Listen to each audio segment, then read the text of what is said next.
In 6 years of living in Asia, I realized that I'll always be a foreigner here, an outsider. Maybe this isn't my place. What if life in the West would be better for me? And once I tried living there. I spent 5 years in Ireland, France and the UK. And it was good at the time. So maybe I should go back. With this idea in mind, I decided to return to Europe.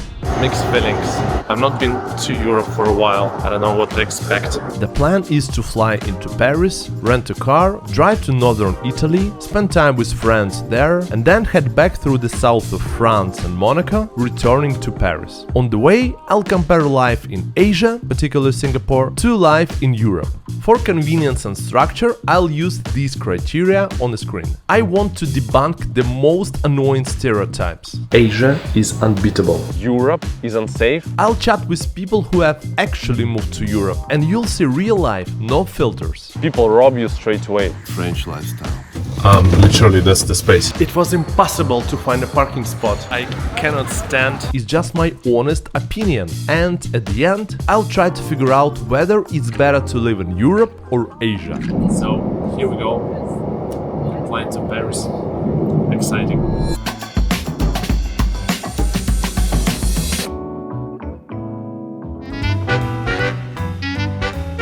Mixed feelings.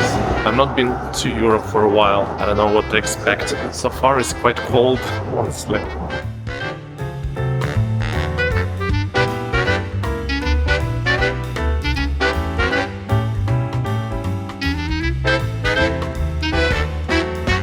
Singapore has the reputation of being super safe, which is true. But for some reason, my Singaporean friends have this idea that, oh, Europe is dangerous. Let me explain. In Singapore, you have the whole place, the whole country safe. In most of the places in the world, there are like segments or clusters, which is normal. In Paris, if you live on the left side of the river, you're really safe. You have no issue. You walk the streets at night, no problem. In most of the cases. Should you be a bit aware of what's going on around you? Yes, of course. But it's not like you go to the street of Paris and people stab you or people rob you straight away. There is pickpocketing, okay. I mean, don't get me wrong, some places in the world, they have much more issues with safety. But for some reason, there is this thing in the news that Europe is unsafe, which is not true. I feel the safest in the small French towns, which is majority of France actually. People don't live in only like big cities. The majority of French people and Europeans, they live in the small towns. People don't lock their doors. So for this criteria, Singapore wins for sure, but I don't think that majority of places in Europe are unsafe. My 14-year-old was on the metro into town and back at 10 p.m. and I'm not worried about him. I don't feel like the gun violence is here. I don't know if the drug problem is bad here or not, but we don't see it. The only thing I've been frustrated by is the pickpockets. But even that, you know, that's everywhere. Yeah. That's China, that's LA, that's everywhere. I definitely feel safer here. We stay somewhere over there. This is what I call French lifestyle. Beautiful morning, beautiful weather, plus 10 degrees Celsius, but it's so lovely here. Look at that. Look at that. That's where we stay. A lot of cyclists on the road. It's beautiful. But we are not cyclists, we are boulangerie lovers. So we came to get some croissants and stuff right here.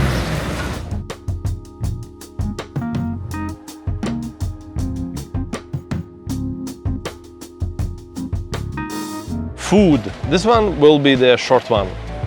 Though I love French cuisine, especially I love fresh bakery, the baguettes, croissants, super tasty bread and simplicity of those options in France and in many places in Europe actually. The general variety of different types of food that you can get in Singapore is unbeatable. For any price, any types of cuisine, local food from Singapore, Malaysia, Thailand, basically Asia, or any type of Western food, you will have it in Singapore for sure. The variety is great. So here, with all my love to fresh bakery in France, Singapore beats France. Sorry, my French friends. What I really like about France, that you have infrastructure in very remote places. You still have your roads, you still have your like hot water tanks, sewage, basically everything. And now there are not many people here. There are just few people, but it's very solid. Everything that you see here and is probably gonna be here like forever. They're doing a good job to maintain everything here. But look, it's nature. We are in the mountains, and you see, you have everything. And that's one of just few people here right now. What's the best thing for you about living in Paris, in France? Well, it's two different questions. Okay. Paris and France are two different Okay, let's start worlds. with France. France, well, best thing is that you can be pure egoist and it's going to be considered very naturally because in a good way. So you can be yourself, enjoy stuff you like, and nobody's going to blame you for that. What's the best thing for you about living in Paris? People being egoists. Too much, you know, it's, well, everyone knows Parisians are very snobbish people. I mean, you can be a snob if there is something behind that. But if you're a snob and you don't have a personality or whatever, you haven't achieved something in your life, then it's just vulgar and annoying. What's the worst thing for you about living in France? Taxes. Texas. Yes. Okay. Well, we're just driving around Nice. Beautiful city. We really wanted to stop somewhere, but it was impossible to find a parking spot. On the street is like crazy. It's like nothing, not even illegal spots. It's so packed. And then we found like after 30 minutes, we found like a garage parking. And then it's super packed also. Like it's impossible to park anywhere. And even if you have the spot, then it's like this fat Tesla, and then it's pretty hard to get in. Okay, this one is not too bad, but it's mostly like overpacked and overparked. I'm having my claustrophobia right now. I don't have it, but in Nice I have it. That's how you park in Nice. Oh goodness, holy shit.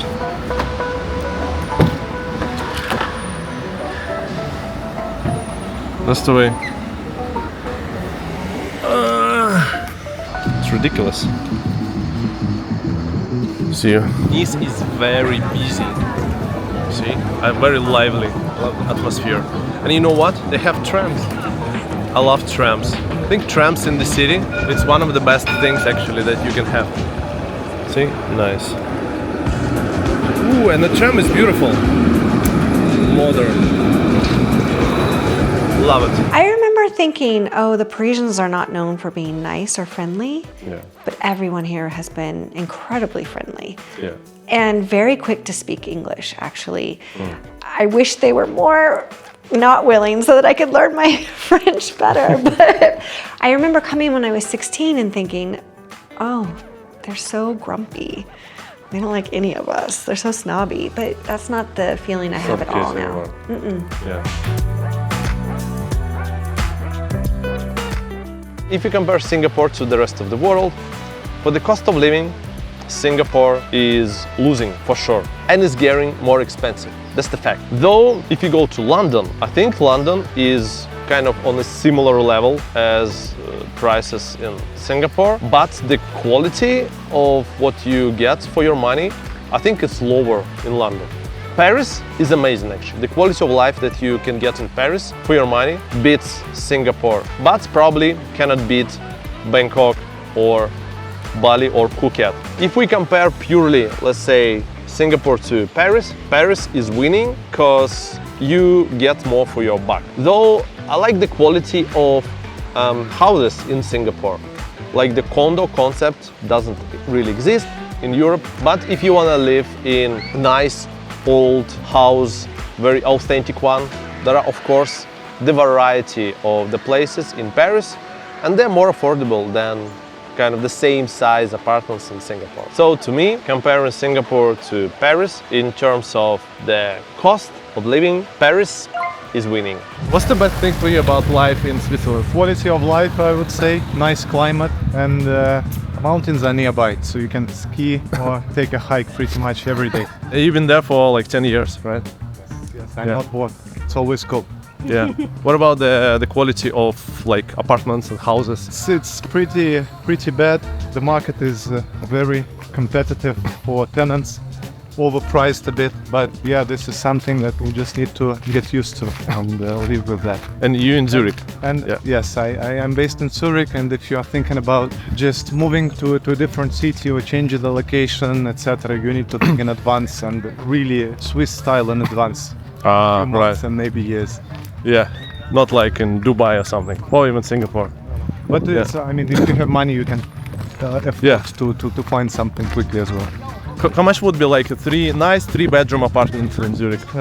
It really depends. If it's a city center, it would go up to, I would say, 4,000 a month. Yeah, Uh, euro or francs, Swiss francs. Swiss francs. Yeah. Yes. If you are okay to commute maybe 20 minutes, it would be 3.5. Yeah. 3.5. They let you go. It's nice. The car lets you go if you're crossing the road. Especially in the small towns, they're nice.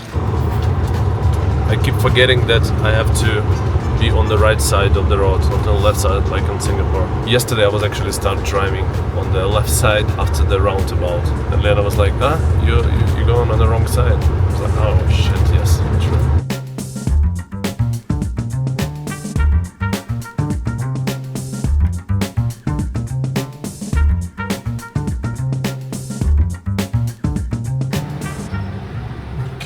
Ticket, then carte, and here you see, open, easy.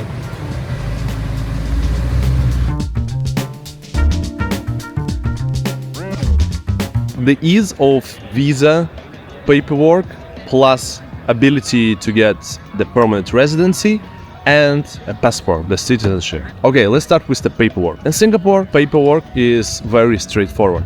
Like, to get your visa is really easy, like your employment pass. I mean, you gotta have a job or you open your business. I'm only talking about the paperwork part. In Europe, you should go country by country. Like, let's say Portugal, beautiful country, but bureaucracy is broken. London, England, easier. I have a lot of friends actually living and working in London. But the paperwork is just a small part in this topic. Much more important one is the residency. And here in Europe is much more clear and straightforward. If you want to be in Europe long term, there is a clear path and route in most of the countries, in most of the cases, how you can get to your permanent residency and then to your passport. And it actually doesn't exist pretty much in Asia. In Singapore also. You can apply for your PR, permanent residency, but there is a kind of black box. There is a list of criteria, like recommendations that you kind of need to have, but it's a black box. You can get it or not. You never know. So here, based on the clarity of rules on getting your residency and getting your passport, Europe scores certainly higher than any country in Asia, including Singapore. That's the thing that's a little bit missing in Singapore. This kind of nature, like a lot of space, mountains. It's nobody here. So there are like zero people. And you're getting very emotionally relaxed and chilled after like spending 10 minutes here. So it's not like a city life. I mean, France is already quite relaxed. Even in Paris, people are spending a lot of time actually with their friends, like chatting, having coffee, drinks, wine. But in the places like this, you actually like feel like all your worries are gone like right away. You slow down. That's the thing about the mountains and this kind of nature. Next one is a very important criteria, especially if you have a family and you have kids.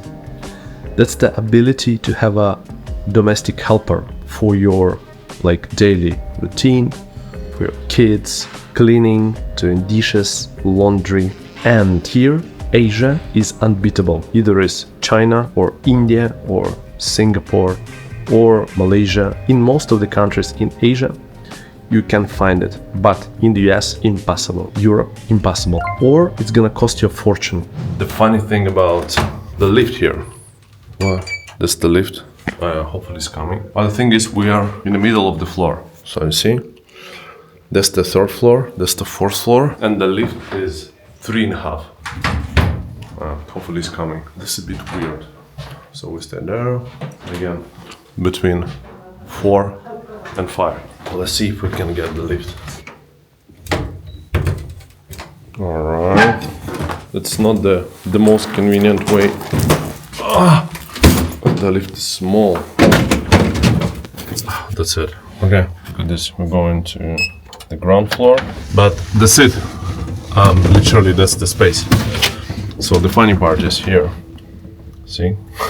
Between 6, between 5, between 3, between 4. French people say up.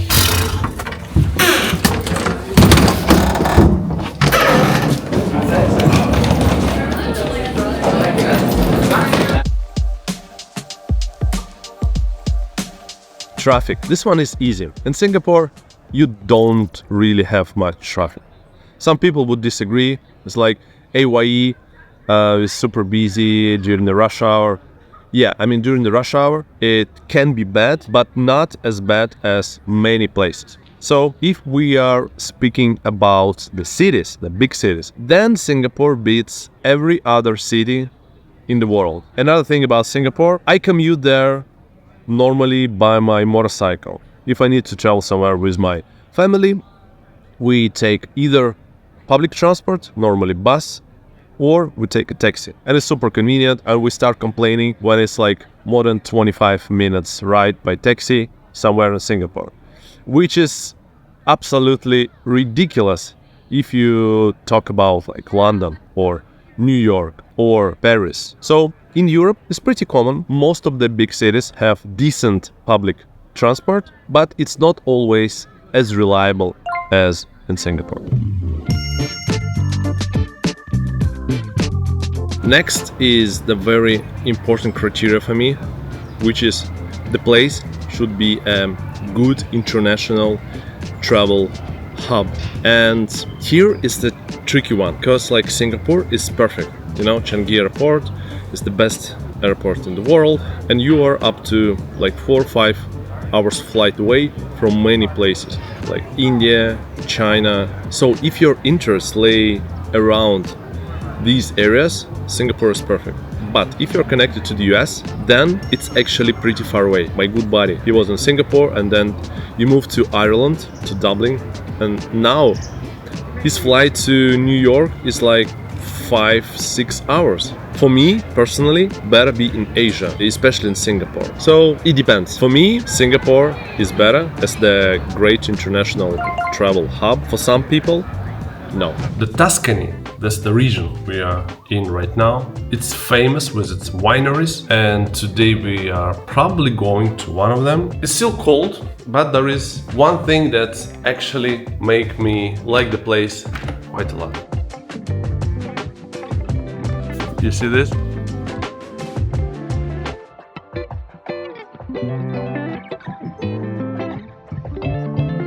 If you are moving to a new country, it's actually additional burden on you if you need to learn a new language. To feel comfortable and to appreciate the culture, let's say if you want to move to Spain, I mean, it makes sense to learn Spanish, but then you kind of have to add another like 3, 4, 5 years to be able to properly speak a new language. So for this matter, Europe doesn't really feel good for me, because I don't want to live in London because of the weather.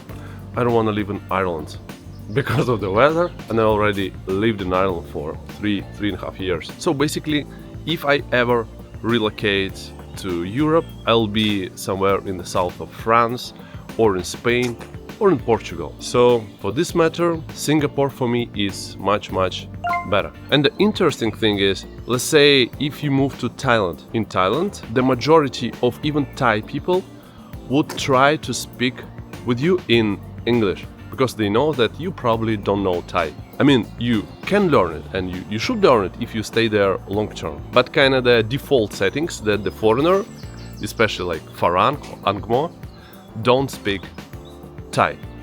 In France, in Spain, it will be different. You're kind of supposed to speak the language. When we went to China, we're obviously not Chinese. And I like to liken it to when you're walking your dog and your dog sees another dog. It's like, oh my gosh, they want to talk to each other, they like compare notes and whatever else. So anytime I was walking around in China and I saw another person who looked like me, I'd be like, oh, hey, have you found bacon? Like, how do I do this? Tell me where the best dry cleaner is. And here, because I look like I should understand what I'm doing or should speak French, it can be a little less welcoming. It can be like, why can't you figure this out? I feel dumber here, which is terrible. But again, they've been a lot friendlier than it used to be, and so it hasn't been so bad. But I think there was an instant community in China because it was like, obviously you need help. Everywhere I went, like, what can I do to help you? Whereas here is like, figure it out yourself. Very automated exit from the metro. Checking the tickets in a manual mode.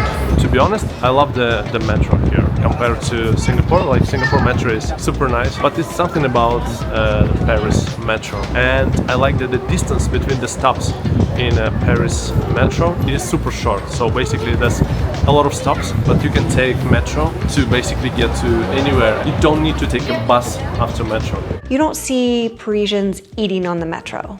There's no people walking around with coffee and whatever. They're civilized. They sit down and have their coffee. Exactly, because you need to enjoy the moment. That's right. It's a very French thing. It's a slower, enjoy what's happening right now instead of rush back to the office and, hurry and whatever else.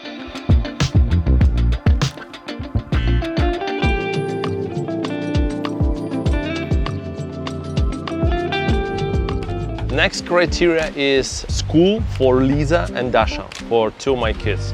One is 7-year-old, one is 1-year-old. So one needs primary school and another one needs a preschool. Okay, based on my experience in Ireland, so we stayed there for 3.5 years in Dublin. It was quite difficult to secure the space in the preschool. If you want like school a bit better than average or preschool, you actually need to book your spot like 2, 3, 4 years before your child is going to school, which is a little bit annoying. So in Singapore, there is no such problem. There are plenty of preschools, and there are actually a lot of, like, if we are talking about international schools, for foreigners, there are a lot of international schools. Another important factor for us is that Lisa is learning Chinese, and now she is in one of the best, or some people say it's the best bilingual English-Chinese bilingual program in the world. For us, it's very important. So she's native in 2 languages, Russian and English, plus she's learning Chinese, and she's already quite fluent for her age, for 7-year-old, in Chinese. And I think it's great. It's amazing for the brain development, and of course it will give her so many opportunities in the future life. What I cannot stand is the weather. I mean, it's supposed to be summer, but it's like plus 14 degrees Celsius. It's freaking cold. I'm cold. I have layers right now. The t-shirt, turtleneck, and a jacket. I'm still cold. It's nice when it's like 25, and next week is gonna be 25. But I cannot survive like living in a plus 14. I mean, okay, I'm from the place where it was like extremely cold in winter, and there is no way I'm going back to live in this weather. No way. Climate, that's the interesting one. This weather is perfect. It's like plus 20 degrees Celsius.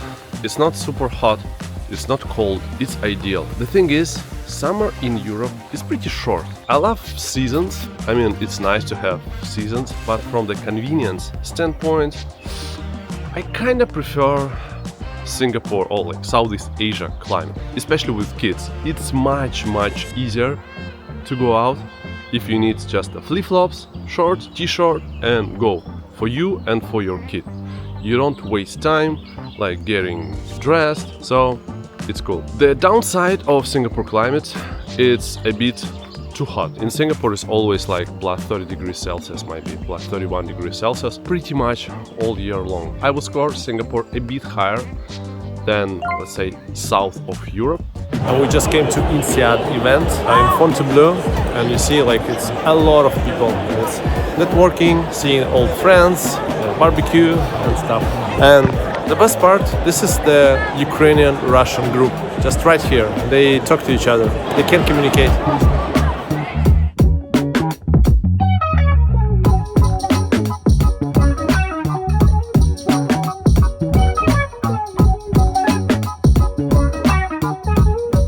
Super important criteria for me is networking and social life and opportunities to make friends. Here it really comes down to what industry you are, what area of interest you are. And I would say the following. Asia is perfect for digital nomads. Some of the places are great for YouTubers. Some Asian hubs are perfect for like corporate jobs networking. But let's say if you're in Paris, there are much more chances that you're gonna like make friends or network with people in not in business, but maybe in art, in F&B, food and beverage industry, hospitality. So I would say generally for business, Singapore is better. For digital nomads, there are plenty of great places in Asia where you can find partners, colleagues, friends like Bali, Phuket, Bangkok. In Europe, it can be, let's say, Portugal or Barcelona. So there are also like plenty of digital nomads. If you're speaking of the community and like the more like a social network and making friends, if it's not like business or career oriented, to me actually like, especially being a foreigner, being like an expat in Asia, that's the variety of people. Also, you meet friends through your kids, like this one, like this one. So when Lisa was a baby, we stayed in a condo. So basically, we network through our daughter. But anyway, it all boils down to your ability to make friends. And I'm super confident that it's okay, it's actually great making friends in your 30s, in your 40s. It's never too late. It takes a little bit of time and additional effort, but it's the skill. It's skill to learn. So for me, in this category, Singapore is the winner. Asia depends on the place. There are also plenty of great places for social and business networking in Europe, but for me, Singapore is the winner here. The next important criteria for me is art, culture, and vibe of the place. And here, of course, Europe wins in most of the cases, especially the big cities like London, Paris, and Madrid, Berlin. Lots of things are going on. And of course, the priorities of these places are different if we compare it with Singapore and with Thailand, Malaysia. Also, the vibe that you get in Paris is unbeatable. And I love Singapore, you know, it's my home. I respect the country and the people, but you don't get the same vibe when you're like Friday night somewhere in a small street in the center of Paris. You don't get the same vibe. People are more open, they're sometimes more loud, they interact with each other much more on the street. But speaking about France, for sure, they have this taste of life. So for this criteria, of course, France wins.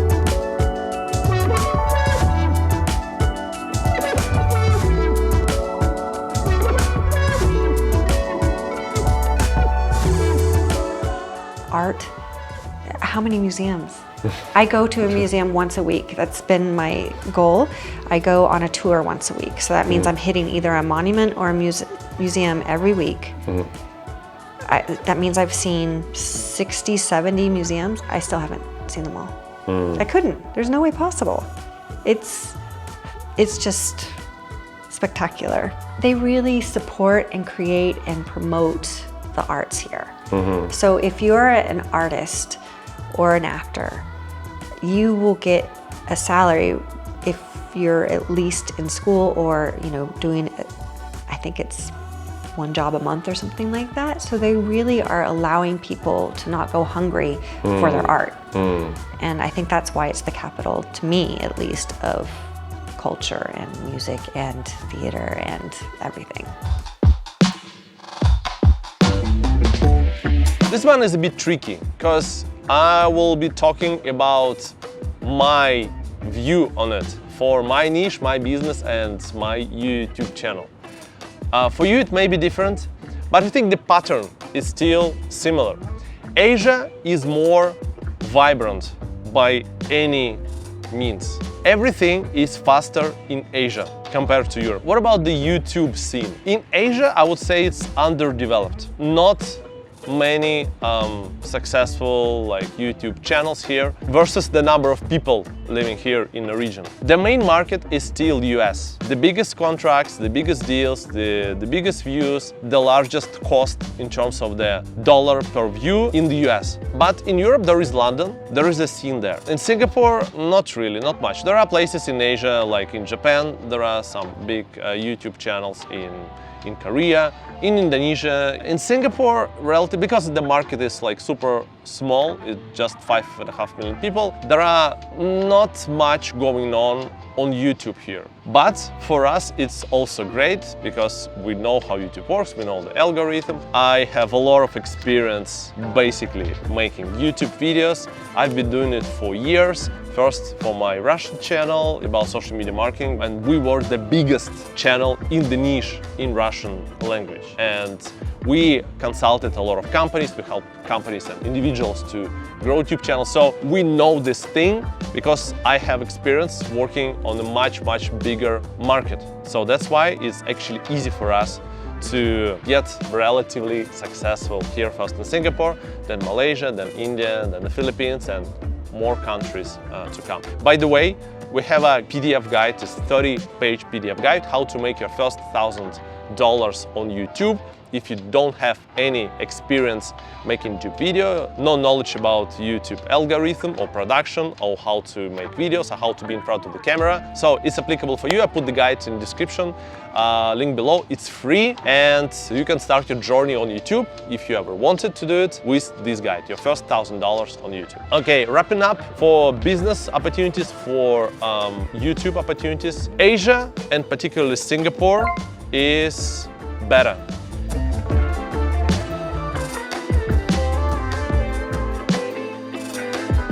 It's clear that every place has its own charm and appeal. But after considering everything, Asia, and particularly Singapore, still comes out on top for me. No matter how much I enjoyed reconnecting with Europe, there is something about life and people in Asia that just feels right for me.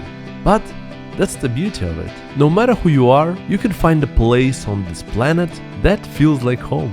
Whether it's Asia, Europe, or somewhere else, the world has a spot for you.